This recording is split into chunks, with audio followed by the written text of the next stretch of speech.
Ang mga videong inyong matutunghayan ay para lamang sa mga taong matatagang loob dahil maaari itong magdulot ng disturbance sa inyong mahimbing na pagtulog.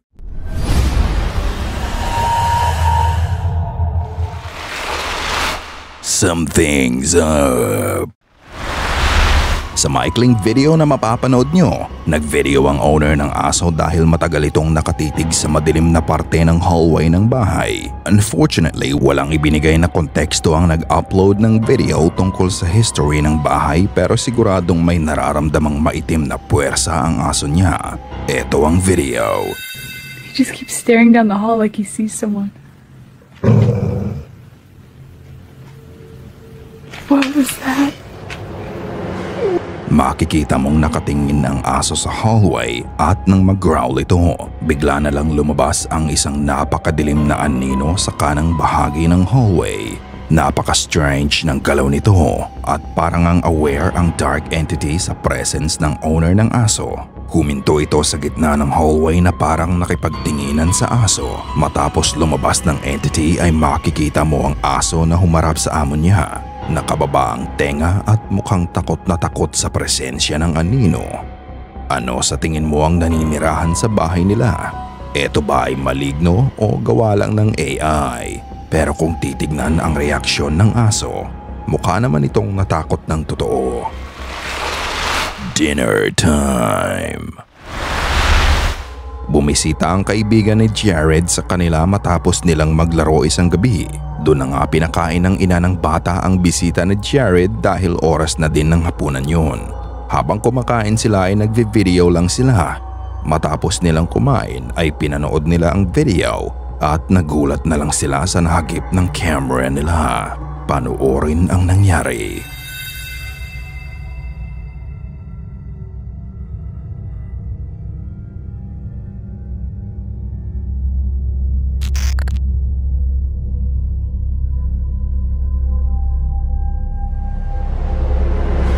Nakita mo ba yun? Tignang mabuti ang loob ng banyo sa likod ng bata sa kaliwa. Nang magsisimula na silang kumain ay bigla na lang may dumaang puting imahe sa loob ng banyo. Bukod sa kanilang dalawang magkaibigan ay ang nanay lang ni Jared ang kasama nila sa bahay ng oras na yon kasabay nilang kumakain sa likod ng camera. Kung ganoon, sino o ano ang nakuna ng camera na naglalakad sa loob ng banyo?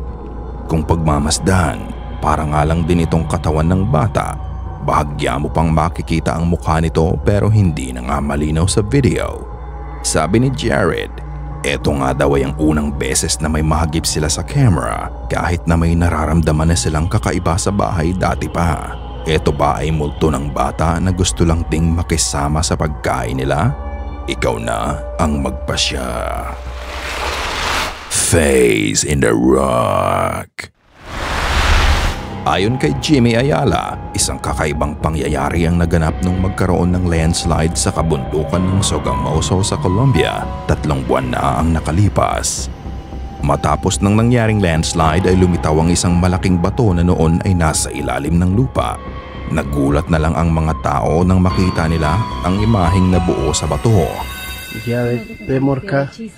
Y vimos acá unas personas reunidas que casi apareció la virgencita, mírala. Y cuando miré las flores y la de dije, ay, esa aquí. Era muy chévere. Muy bien. Y es naturalmente, ¿no? Pues es que era porque yo ya como si fuera en la pía se hubiera borrado, ¿no? Sí, claro, se hubiera borrado. Sí, ¿se acuerda cuando el Danilo nos dijo eso ya hacía pico? Tingnan mabuti ang itsura ng nakabitin na bato. Malinaw mong makikita ang mukha ng Birheng Maria na parang iginuhit sa gilid ng malaking bato. Noong una ay hindi pa nga daw ganun kalinaw ang imahe, pero habang nagtatagal ay palinaw ng palinaw ito. Napakalinaw ng detalye ng mukha nito. Ang mga matang nakapikit, ang ilong, labi pati na din ang hugis ng mukha ng imahe. Nilapitan pa nga ng isang kasamahan nila ang bato para suriin kung natural ang pagkakabuo nito o eto ba ay maaaring iginuhit lang. Ang sabi ng isang babaeng nasa lugar ay hindi nga daw ito idinrawing lang. Dahil kung yun ay ginuhit lang sa lapis ay agad-agad ding mabubura yun. Dahil dito ay pinaniniwalaan nila na ito ay milagro na nagbibigay ng pag-asa sa mga tao. Naging popular ang lugar at pinupuntahan na ito ng ilang mga tao para magdasal at hawakan ang mukha ng nabuong mukha ng Birheng Maria. Kayo mga ka-goosebumps, ano sa tingin niyo ang nangyari dito? Ito ba ay isang senyales ng himala o kaso lamang ng pareidolia? Ikaw na ang humusga. Other Visitor. Nagsama-sama ang ilang magkakamag-anak sa bahay ng kanilang namayapang lola na nasa ikapitong palapag ng gusali. Matapos nga daw nilang kumain ay nag-video sila. Kakatapos lang magligpit ng isa pa nilang kasamang babae ng mga pinagkainan nila at inilagay lang nito ang mga pinggan sa loob ng cabinet. Habang nagkukwentuhan nga sila ay isang nakakapangilabot na pangyayari ang naganap. Panoorin.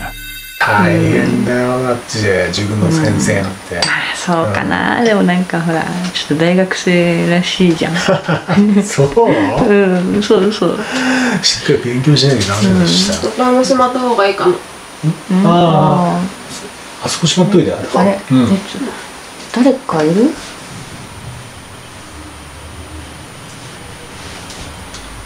匂い。おじさんちょっと見てきて。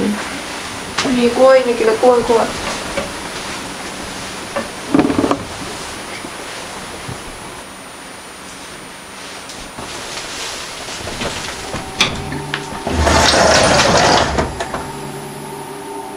誰もいないよ。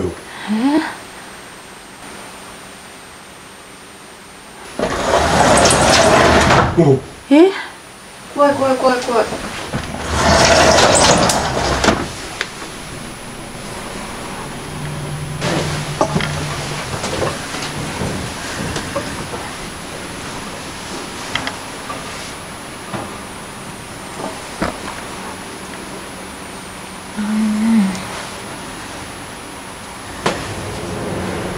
Nang maitutok ng nagvi-video ang camera sa kasama nilang babae, makikita mo sa bintana ang isang babaeng nakatayo sa likod nito.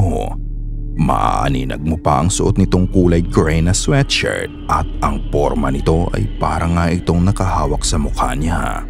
Nakita nilang tatlo ang imahe at agad nilang naramdaman ang takot nang lapitan ng lalaki ang bintana.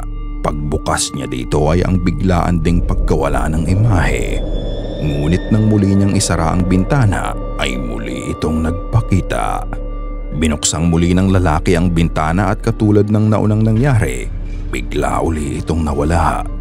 Nilapitan pa nga ng nagvi-video ang bintana pero wala silang nakitang ibang tao doon.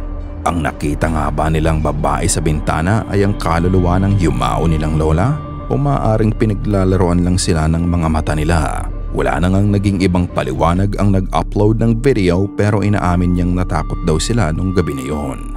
Kung ikaw, kaya mo bang silipin ang bintana katulad ng ginawa nila o manghinginig ka na lang din sa takot? The Apparition.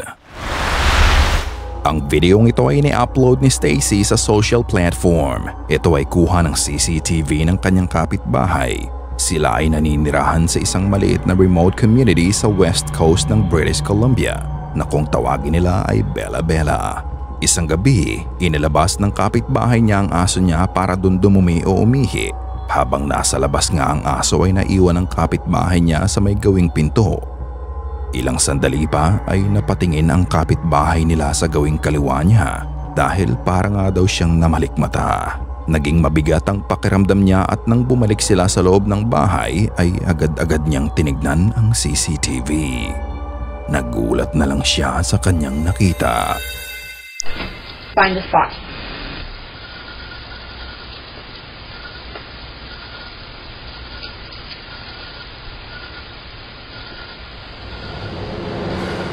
Tingnan mabuti ang pagitan ng dulong pader at ang poste ng bahay.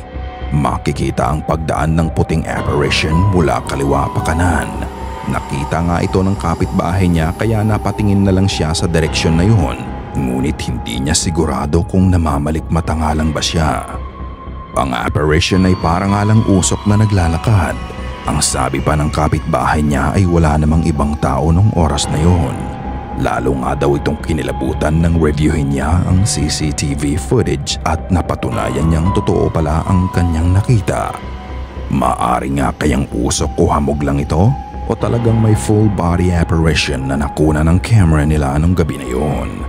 Pero katulad ng dati mga ka-goosebumps, ikaw na ang magpasya. Ikaw na ang bahalang humusga. Sana ay kinilabutan ka sa mga video na aming itinampok ngayong gabi. Kung may nais kang ibahagi ay bukas ang aming email na goosebumpstopstories@gmail.com at Facebook page. Check out our TikTok page na din at Goosebumps Top 5. At kung hindi ka pa nakasubscribe at nakalike sa channel at video na ito, gawin mo na. Kung nais mong walang nilalang na bumisita sa'yo mamayang gabi.